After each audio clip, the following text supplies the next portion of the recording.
Day first में आपने देखा कि चीजों को सीखा ही कैसे जाता है, साथ में हमने समझा कि हमें चीजों को एज ए इंफॉर्मेशन लेना है, ना कि प्रेशर। तो अगर आपने डे फर्स्ट वाली वीडियो नहीं देखी है तो इस वीडियो को देखने के बाद उस वीडियो को जरूर देखें, उससे इस वीडियो को भी समझने में आपको बहुत हेल्प मिलेगी और साथ में जो डे फर्स्ट में बहुत अच्छी चीजें मैंने शेयर करी है उसे भी आप सीख पाएंगे। वीडियो को हाय फ्रेंड्स, आज की क्लास में हम सीखेंगे टेंस, और टेंस का पहला पार्ट प्रेजेंट टेंस और प्रेजेंट का भी पहला पार्ट प्रेजेंट इंडेफिनिट टेंस। इसे हम सिंपल प्रेजेंट या प्रेजेंट सिंपल भी कहते हैं। आइए देखते हैं प्रेजेंट इंडेफिनिट टेंस। तो हमने हिंदी सिंबल बनाया कि जिस वाक्य के अंत में ता है, ती है, ते है, ताहू आदि आए उसे हम प्रेजेंट इंडेफिनिट टेंस कहते हैं। उसका एक रूल्स बनाया अफर्मेटिव वाले पार्ट का, subject plus verb plus object और रेस्ट ऑफ द सेंटेंस। आइए सेंटेंसेस देखते हैं। मैं पढ़ता हूं, तो दोस्तों यहां पर पढ़ना वर्ब हो गया, मैं सब्जेक्ट है। क्योंकि रूल्स हमें क्या कह रहा है कि सबसे पहले सब्जेक्ट देंगे, बाद में verb, object plus rest of the sentence. यहां पर फिलहाल सब्जेक्ट और वर्ब है, तो मैं पढ़ता हूं, मैं मतलब आई, पढ़ना मतलब रीड, आई रीड। मैं किताब पढ़ता हूं, हमने थोड़ा सा इसको और बड़ा करा, मैं किताब पढ़ता हूं, तो अगेन पढ़ना वर्ब है, सब्जेक्ट मैं, और पढ़ने का उद्देश्य क्या है, किताब, तो हमने लिखा आई रीड अ बुक। मैं रोजाना किताब पढ़ता हूं, अगेन पढ़ना वर्ब, मैं सब्जेक्ट, किताब ऑब्जेक्ट और रोजाना रेस्ट ऑफ द सेंटेंस। तो हमने इसका रूल्स के अकॉर्डिंग बनाया, I read a book daily. दोस्तों याद रख के चलना है कि आपने रूल्स के अकॉर्डिंग बनाना है, जो चीज आपको रटी हुई पहले से वैसा नहीं बनाना, नहीं तो आपको सीखने में परेशानी होगी और आप सीख नहीं पाएंगे। बाकी सब्जेक्ट के साथ भी अफर्मेटिव का हम प्रयोग सीखते हैं। तुम झूठ बोलते हो, यू टेल अ लाई। हम दिल्ली में रहते हैं, वी लिव इन दिल्ली। वे अंग्रेजी सीखते हैं, दे लर्न इंग्लिश। राधा और गीता मंदिर जाते हैं, तो Radha and Geeta go to temple.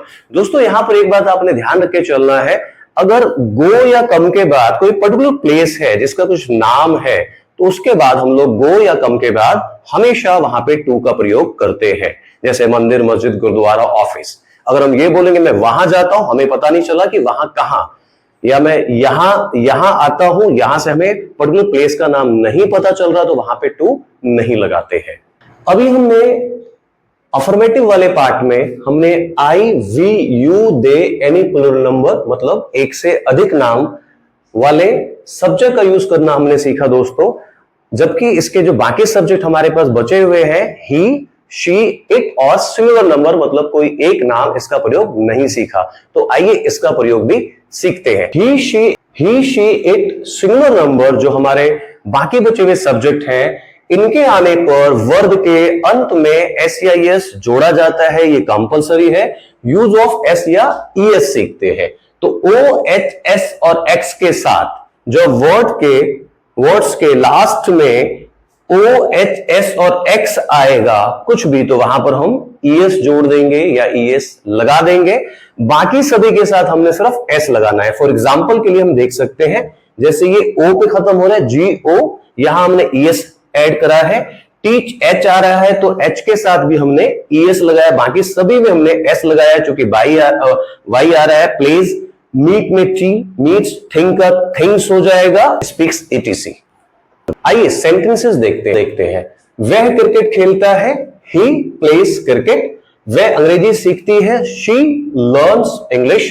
Radha एक नाम आ रहा है दोस्त, तो एक नाम के साथ राधा मंदिर जाती है, राधा गोज टू टेंपल।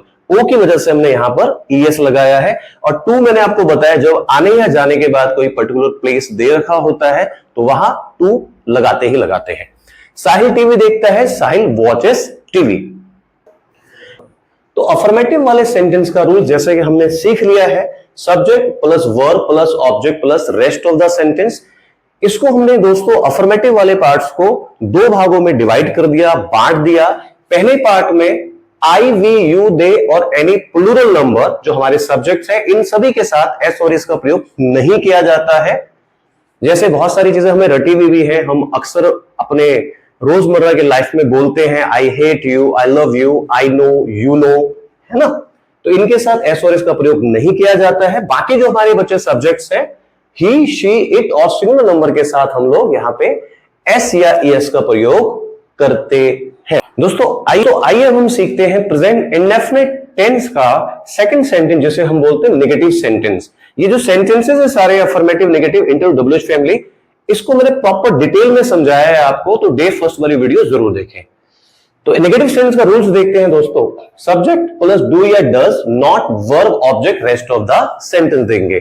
तो यहां अब हमने क्या करा, जैसे कि पहले अफर्मेटिव वाले पार्ट्स में हमने क्या करा था, सब्जेक्ट को दो भागों में डिवाइड कर दिया था। आई, वी, यू, दे और एनी प्लूरल नंबर के साथ एस और इस नहीं लगता है, आपकी रिवीजन भी हो जाएगी।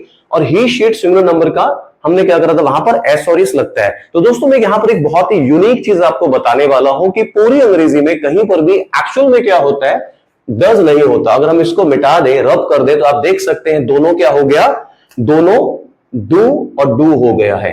लेकिन चूंकि हम लोग ही, शी, इट और सिंगुलर नंबर के साथ किसी एक नाम के साथ हम लोग एस और एस लगाते हैं, तो ऑलरेडी यहां पर ये इस वजह से ये डज इसको बनाया जाता है, लिखते हैं। और नेचुरल सी बात है, चूंकि ऑलरेडी हमने यहां पर एक बार ईएस का प्रयोग कर दिया है, तो वर्ब में हम लोग अब कभी भी एस और इसका प्रयोग नहीं करेंगे। आइए सेंटेंस देखते हैं। मैं झूठ नहीं बोलता हूं, तो आई के साथ do, I do not tell a lie. वह गाली नहीं देता है, ही डज नॉट अब्यूज। नहीं जानते हो, you do not know me. वह जल्दी नहीं उठता है, he does not wake up early. वे किताब नहीं पढ़ते हैं, they do not read a book. Ravi अंग्रेजी नहीं सीखता है, Ravi does not learn English. Mohit और सुधा क्रिकेट नहीं खेलते हैं, तो Mohit and Sudha do not play cricket. दोस्तों इससे पहले जो मैंने अभी आपको बताया कि एक्चुअल में क्या होता है कि डू, दोनों डू ही होता है, डज नहीं होता है, इसको हम एग्जाम्पल से सीखते हैं। आई होप एग्जाम्पल आपको बहुत हेल्प करने वाला है। इससे पहले आपने इंडेफिनिट देखा जरूर होगा, लेकिन आज आपको 110% ये आपको समझ भी आ जाएगा। तो एग्जाम्पल देखते हैं। मैं मंदिर नहीं जाता हूं, फॉर एग्जाम्पल के लिए लिखा हमने, मैं मंदिर नहीं जाता हूं। हमने इसके इंग्लिश बनाई, I do not go to temple. अगर हम लिखेंगे यहां पे राधा मंदिर नहीं जाती है, राधा मंदिर नहीं जाती है, तो हम यहां पर बनाते हैं राधा, चूंकि एक नाम है उसके साथ डज लगाएंगे, Radha does not go to temple. दोनों सेंटेंस हमारा नेगेटिव सेंटेंस है, इसको बहुत ध्यान से देखना है क्योंकि आज आपको बहुत यूनिक बात पता चलने वाली है। तो अगर हम इसमें नहीं हटा दें, जैसे हम इसको नहीं हटाएंगे, तो हिंदी का सेंटेंस हमारा क्या हो जाएगा, वापस हमारा ये अफर्मेटिव वाला पार्ट हो जाएगा कि मैं मंदिर जाता हूं। जैसे हमने नहीं हटाया दोस्तों, तो यहां हमने क्या करा, डू नॉट भी हटा दिया, तो वापस क्या हो जाएगा, मैं मंदिर जाता हूं, आई गो टू टेम्पल। सेम यही चीज हम इस पे अप्लाई करते हैं। अगर यहां से हम नहीं हटा देते हैं, तो वापस राधा मंदिर जाती हो जाएगा, जो कि हमारा अफर्मेटिव वाला पार्ट है। ठीक इस तरह से हम यहां पर क्या करेंगे, नॉट यहां हटा देंगे, डू हटा देंगे। और जैसे कि मैंने आपको बताया कि अंग्रेजी में कभी भी डज नहीं होता है, क्योंकि इसके साथ हम ऑलरेडी एस या एस लगाते थे और ओ की वजह से वहां पे ईएस लगा है, डू की वजह से वहां पे ईएस लगा है। तो सेम यहां पर क्या हो जाएगा, ये उठ करके ईएस यहां आ जाता है और ये सेंटेंस बनता है फिर कुछ इस तरह से, राधा मंदिर जाती है, राधा गोज टू टेम्पल। बस आई होप इस एग्जाम्पल के बाद आपको चीजें समझ आ गई होंगी। अब आइए प्रेजेंट इंडेफिनिट टेंस का हम तीसरा सेंटेंस सीखते हैं, जिसे हम बोलते हैं इंटेरोगेटिव सेंटेंस। इंटेरोगेटिव सेंटेंस का मतलब हमने ऑलरेडी डे फर्स्ट में सीखा है, क्या से शुरू होने वाले वाक्य। तो इसका रूल्स होगा डू या does, subject verb object plus rest of the sentence. क्योंकि हम क्वेश्चंस बना रहे हैं दोस्तों, तो यहां पे क्वेश्चन मार्क्स भी डालना जरूरी है, कंपलसरी है। वापस हम देखते हैं, डू अभी भी सेम, आई, वी, यू, दे और एनी प्लूरल नंबर के साथ डू का प्रयोग किया जाता है और डज का प्रयोग ही, शी, इट और सिंगुलर नंबर के साथ किया जाता है। और इससे पहले आप ऑलरेडी देख चुके हो नेगेटिव सेंटेंस में कि जहां पे डू या डज आ जाएगा, वहां पे कभी भी एस और इसका प्रयोग नहीं करते हैं। आइए एग्जाम्पल से सीखते हैं। क्या तुम गाली देते हो, डू यू अब्यूज। क्या वह झूठ बोलती है, डज शी टेल ए लाई। क्या वह रोता है, डज ही क्राई। क्या शिवम और आफताब लखनऊ में रहते हैं, तो do Shivam and Aftab live in Lucknow. क्या वह अंग्रेजी सीखती है, डज शी लर्न इंग्लिश। क्या वह चोरी करता है, डज ही स्टिल। क्या निधि किताब पढ़ती है, does Nidhi read a book. Present indefinite का लास्ट पार्ट हम सीखते हैं, जिसे हम बोलते हैं WH family sentence. WH family हमारे पास टोटल 9 होते हैं, जिसको मैंने डिटेल्स में समझाया हुआ है डे फर्स्ट में। चलो मैं एक बार दोबारा आप लोगों के लिए रिपीट कर देता हूं। देखिए, why, when, where, what, who, whose, which, whom, how।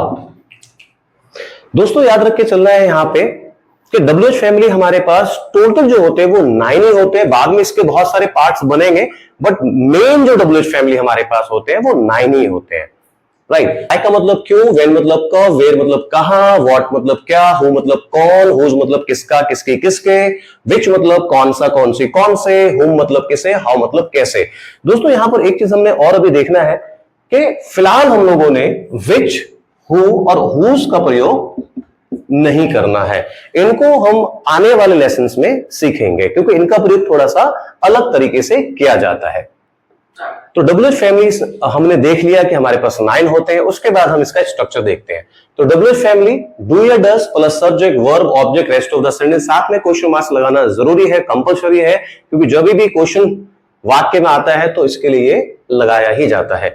तुम कहां रहते हो, सेंटेंस देखते हैं। वेयर डू यू लिव, वे कब उठती है, when does she wake up. तुम क्यों झूठ बोलते हो, why do you tell a lie. वे किसे बुलाती है, whom does she call। तुम यहां कैसे रहते हो, how do you live here. तुम मेरे बारे में क्या जानते हो, what do you know about me. दोस्तों यहां पर एक कंफ्यूजन बहुत सारे स्टूडेंट्स को होती है कि इंटेरोगेटिव वाला जो क्या होता है, जैसे क्या तुम मुझे जानते हो, तुम मेरे बारे में क्या जानते हो, उसमें बहुत कंफ्यूजन होती है कि कई बार वो क्या करते हैं, इस वाले क्या को वो इंटेरोगेटिव का मान लेते हैं और इंटेरोगेटिव वाले क्या को वो WH फैमिली व्हाट से बना देते हैं। तो यहां पर हम इसको आज सीखेंगे कि दोनों क्या में क्या डिफरेंशिएट है। तो दोस्तों हम कंफ्यूजन दूर कर लेते हैं साथ के साथ ही। देखिए, अगर हम बोलते हैं क्या तुम पढ़ते हो, क्या तुम पढ़ते हो, ये हमारा इंटरोगेटिव वाला पार्ट है। डू यू रीड, क्योंकि जब आपसे कोई पूछेगा इस इंग्लिश में या हिंदी में क्या तुम पढ़ते हो, तो इसका जवाब आप या तो हां में बताओगे या तो ना में बताओगे। फॉर एग्जाम्पल के लिए एक सेंटेंस और भी ले लेते हैं। क्या तुम शराब पीते हो, क्या तुम शराब पीते हो। अगेन हम इसका आंसर हां या ना में देंगे। Do you drink wine, right. तो यहां हमने क्या देखा, क्या तुम शराब पीते हो, अगेन या तो कोई व्यक्ति हां में बताएगा या तो ना में बताएगा। तो जिसका उत्तर हम हां या ना में बता रहे होते हैं, ऐसे वाले क्या वाले वाक्य को हम इंटरोगेटिव सेंटेंस बनाते हैं। लेकिन अगर हम यहां पर बोलेंगे तुम क्या पढ़ते हो, तुम क्या पढ़ते हो, तुम क्या पढ़ते हो, जैसे हमने इसको बनाया तो व्हाट डू यू रीड। हमने यहां पर क्या देखा, तुम क्या पढ़ते हो, ऐसे वाले क्या का जवाब हम हां या ना में नहीं देकर के हम उसमें चीजों के बारे में बताते हैं कि भाई मैं किताब पढ़ता हूं, मैं अंग्रेजी पढ़ता हूं, मैं कॉमिक्स पढ़ता हूं, या कुछ भी जो भी आप पढ़ते हो। तो जब चीजों के बारे में आप बताएंगे वहां हम लोगों ने व्हाट लगाना है, राइट। जैसे एक एग्जांपल से और देखते हैं। तुम क्या पीते हो, पीते हो, तो हम बनाते हैं what do you drink, what do you. देखिए इसमें कई बार क्या होता है, सेम क्या वाले वाक्य को थोड़ा सा हम और सीख लेते हैं। कई स्टूडेंट्स को ऐसा लगता है कि अगर वो क्या बीच में आ जाता है तो वो WH फैमिली से बनता है, शुरुआत में क्या आता है तो वो इंटरोगेटिव से बनता है। तो यहां देखते हैं, कई बार हम हमारी अपनी आम भाषा में ऐसे भी बोल देते हैं, तुम क्या दिल्ली में रहते हो। हमारी अपनी भाषा है, हम कई बार ऐसे बोल देते हैं, तरीका तो बेटर नहीं है लेकिन हम ऐसा बोलते हैं। तो तुम क्या दिल्ली में रहते हो, बीच में क्या आता है, तो बहुत सारे स्टूडेंट्स को लगता है यार बीच में जब क्या आएगा वहां पे व्हाट लगा देंगे, लेकिन बात को समझना है। तुम क्या दिल्ली में रहते हो, इसका मतलब ये व्यक्ति आपसे यही पूछना चाह रहा है, उसकी भाषा का दोष है, लेकिन पूछना वो यही चाह रहा है कि क्या तुम दिल्ली में रहते हो। तो ये लिखा सेंटेंस टेक्निकली थोड़ा सा गलत गया है, लेकिन हमारी अपनी भाषा में हम ऐसी गलतियां आम करते हैं। तो इसका भी प्रयोग हम ऐसे नहीं करेंगे, what do you live in Delhi, हम नहीं करेंगे, हम ऐसे ही करेंगे do you live in Delhi, do you live in Delhi, क्योंकि इसका भी जवाब अभी हम हाँ में या ना में देंगे। तो आई होप इस एग्जांपल्स के बाद आपको इंटरोगेटिव वाले क्या और WH फैमिली व्हाट वाले क्या का डिफरेंस जो है वो समझ आ गया होगा, और आज के बाद आप कभी भी गलती नहीं करेंगे। तो अब मैं आज इस वीडियो को आपको देता हूं बोनस, और एक ऐसा तरीका आपको बताने वाला हूं मैं आपको कि ट्रस्ट करिए, इसको सीखने के बाद, सुनने के बाद आपको अंग्रेजी कभी भी मुश्किल नहीं लगेगी, आप बहुत ही आसानी से सीख जाएंगे चीजों को। तो दोस्तों अंत तक बने रहना है। देखिए दोस्तों, हर नई चीज के साथ क्या होता है, हम कभी भी कंफर्टेबल नहीं होते हैं। हर नई चीज के साथ हम कंफर्टेबल कभी भी नहीं होते। हमें अंग्रेजी सीखने में मुश्किलें क्यों होती है, किसी चीज को भी सीखने में मुश्किलें क्यों होती है, क्योंकि हमें लगता है यार ये पार्ट अलग है, ये अलग है, ये अलग है, ये अलग है। हमें सब कुछ अलग अलग दिशा में हम देखते हैं, हमें लगता है ये तो नया है, ये नया है। और मैं क्या बोल रहा हूं, हम किसी भी नई चीज के साथ कभी भी कंफर्टेबल नहीं होते। फॉर एग्जाम्पल के लिए, किसी के परिवार में कोई हादसा हो जाता है तो हम शुरुआत में कभी भी कंफर्टेबल नहीं होते, लेकिन हर क्या कहते हैं ना, वक्त हर चीज का, हर घाव का मरहम है। तो वक्त के साथ हम चीजों के साथ कंफर्टेबल होना सीख ही जाते हैं। कोई भी व्यक्ति कुछ भी नया करता है इस दुनिया में, तो वो नई चीजों के साथ कभी भी कंफर्टेबल नहीं होता, लेकिन वक्त के साथ हम चीजों में कंफर्टेबल होना सीख ही जाते हैं। तो अभी तो हमने देखिए इसमें क्या बात समझी कि हम हमेशा नई चीजों के साथ कंफर्टेबल नहीं होते।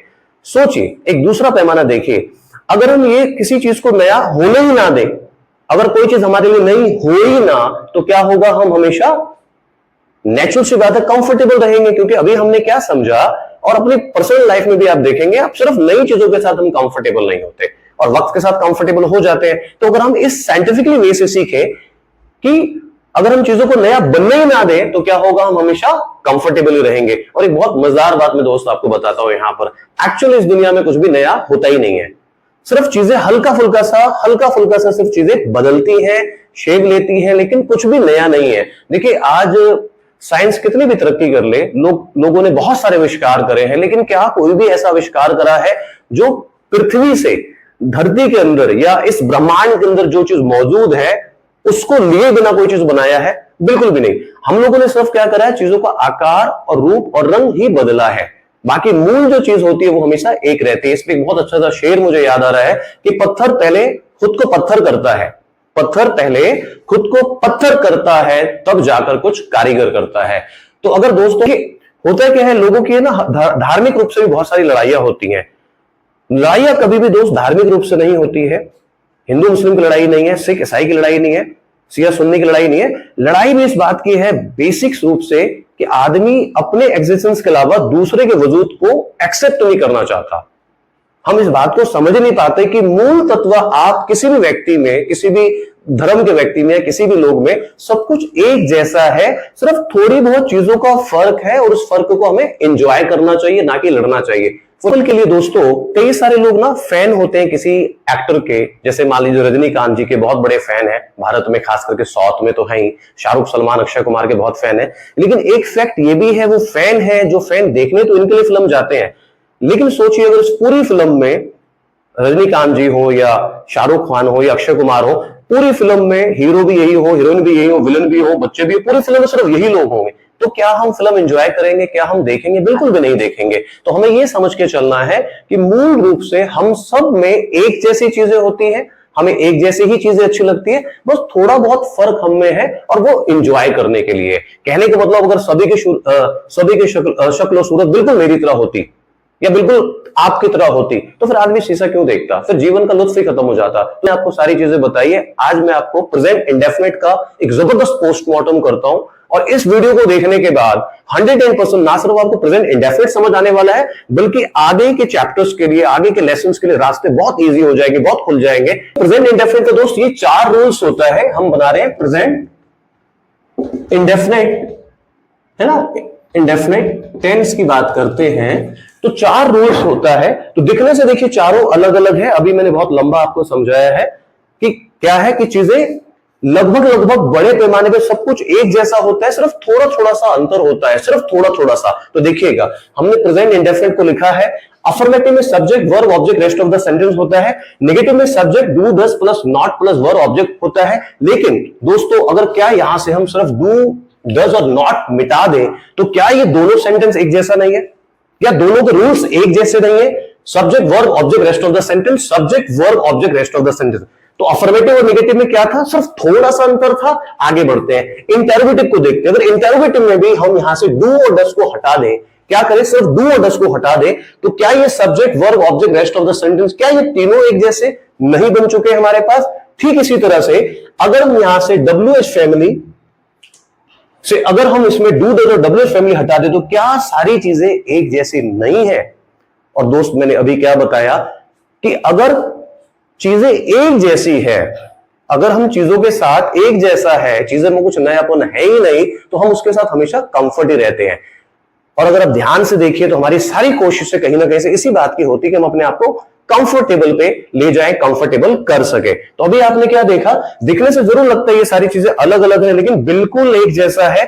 अभी आपने सिर्फ अंग्रेजी नहीं सीखना है दोस्तों, यहां पे आपने बस छोटी सी बात समझनी है कि यार यहां पे ना डू या डज आ जाएगा, प्लस नॉट आ जाता है, बाकी तो चीज एक जैसी है। यहां पर क्या करेंगे, डू या डज लगा देंगे, बाकी तो सब एक जैसा ही है। अगर हम WH फैमिली की बात करें, देखिए WH फैमिली भी कितना आसान है कि यहां पर हम क्या करेंगे, WH फैमिली सिर्फ डू डज में क्या करेंगे, देखिए ये अभी भी क्या है, इंटरोगेटिव वाला पार्ट है। यहां पर सिर्फ हम WH फैमिली लगाएंगे तो ये चारों सेंटेंस क्या हो जाएंगे, ये भी सेंटेंस दोनों एक जैसे हो जाएंगे। तो हम क्या देख रहे हैं, सिर्फ हमने थोड़ी सी चीजें एड ऑन कर देनी है या हटा देना है, राइट? बाकी सारा कुछ सब कुछ एक जैसा ही होता है। एक एग्जांपल में भी देखते हैं, जैसे मैंने लिखा है, तुम किताब पढ़ते हो, मूल जो रूप होता है वो एक जैसा होता है। तुम किताब नहीं पढ़ते हो, यहां पे नहीं हटा देंगे दोस्तों, तो ये दोनों सेंटेंसेस एक जैसा बन गया। क्या तुम किताब पढ़ते हो, जैसे हम यहां से क्या हटा देंगे, अभी ये तीनों सेंटेंस भी एक जैसा बन गया। तुम किताब पढ़ते हो, तुम कब किताब पढ़ते हो, अगर यहां से भी हम लोग क्या करेंगे, ये कब को हटा देंगे तो तुम किताब पढ़ते हो। आप देख पा रहे हो लगभग सिर्फ थोड़ा सा फर्क है, बाकी सब कुछ एक जैसा ही है। सेम इंग्लिश में रूल्स को फॉर्मूला अपनाते हैं। यू रीड ए बुक, यहां डू हटा देंगे, नॉट हटा देंगे, तो यू रीड ए बुक हो जाएगा दोनों में।